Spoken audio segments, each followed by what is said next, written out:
প্রধানমন্ত্রী নির্বাচিত হওয়ার পর এই প্রথম তিনি সিরাজগঞ্জের মাটিতে পা রাখলেন। তার আগমনকে কেন্দ্র করে সিরাজগঞ্জের বিএনপি এবং বিএনপির সকল সংগঠন সহ সিরাজগঞ্জের সাধারণ মানুষ আনন্দিত এবং উচ্ছ্বসিত হয়েছে। প্রধানমন্ত্রীকে দেখার জন্য সিরাজগঞ্জের মানুষের অত্যন্ত আগ্রহ ছিল।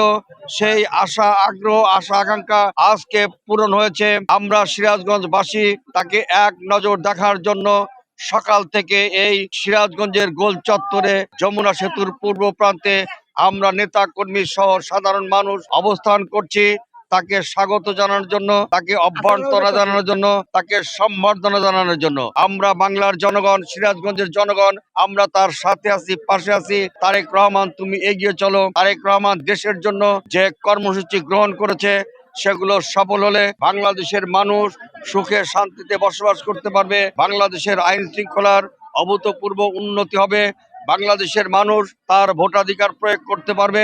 বাংলাদেশ একটি স্বাধীন বিচার বিভাগ পাবে এবং বিচারের শাসন বাংলাদেশে প্রতিষ্ঠিত হবে। এইসব লক্ষ্য এবং উদ্দেশ্য নিয়ে তারেক রহমানের নতুন সরকার যাত্রা শুরু করেছে। গতকালকে থেকে আমরা উচ্ছ্বাসিত ছিলাম, আমরা আবেগে উদ্বেলিত ছিলাম।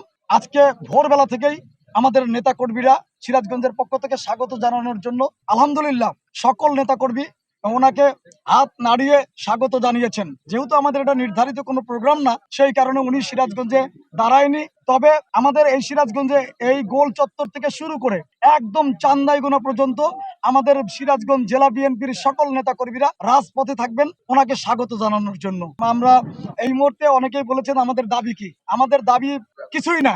আমাদের মূল বিষয় হলো যে আমাদের প্রাণের স্পন্দন, আমাদের ভালোবাসা, যার নেতৃত্বে, যার নির্দেশনায় আমরা জীবনের ঝুঁকি নিয়েছি, সেই নেতা বাংলাদেশের প্রধানমন্ত্রী হয়ে এই প্রথম উনি বগুড়ার উদ্দেশ্যে এসেছেন। সেটাই আমাদের কাছে বড় পাওয়া। উনি যখন নির্বাচনের পূর্বে সিরাজগঞ্জে এসেছিলেন, সিরাজগঞ্জের প্রোগ্রামে কিন্তু উনি অত্যন্ত খুশি হয়েছিলেন। এবং বাংলাদেশের কোনো জেলায় দুইটা মন্ত্রী আছে কিনা আমার জানা নেই। এই যে উনি খুশি হয়েছেন, আমাদের জেলায় ফুল বিদ্যুৎ জ্বালানি খনিজ মন্ত্রণালয়ের দায়িত্বে ইকবাল হাসান মাহমুদ টুকু ভাইকে দিয়েছেন এবং স্বাস্থ্য প্রতিমন্ত্রী ডক্টর এম এ মুহিতকে দিয়েছেন। এই যে আমাদের সিরাজগঞ্জের প্রতি ওনার ভালোবাসা, এটা ওনার আছে। এবং আমরা মনে করি ইনশাল্লাহ আগামী যে কয়েক বছর আমাদের বিএনপি রাষ্ট্রীয় ক্ষমতায় থাকলে সিরাজগঞ্জের যে সকল দাবি দাওয়া আছে আমরা অবশ্যই ওনাকে জানাবো।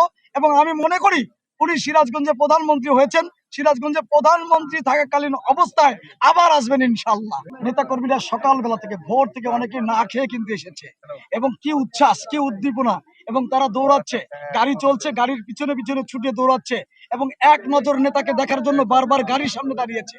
তারপরেও কিন্তু এই যে নেতাদের উচ্ছ্বাস, নেতাদের কিন্তু হয়রানি রক্ষা করা যায় নাই। এই দেখলেই বোঝা যায় যে নেতাদের মধ্যে, কর্মীদের মধ্যে কতটা উচ্ছ্বাস থাকলে এরকম হতে পারে। নেতা কর্মীদের মধ্যে ব্যাপক উচ্ছ্বাস, উদ্দীপনা ছিল। এবং ইনশাল্লাহ যে এখন আমরা চলে যাব, অনেক নেতাকর্মী চলে যাচ্ছে, সকলের মধ্যে উচ্ছ্বাস এবং উদ্দীপনা ছিল।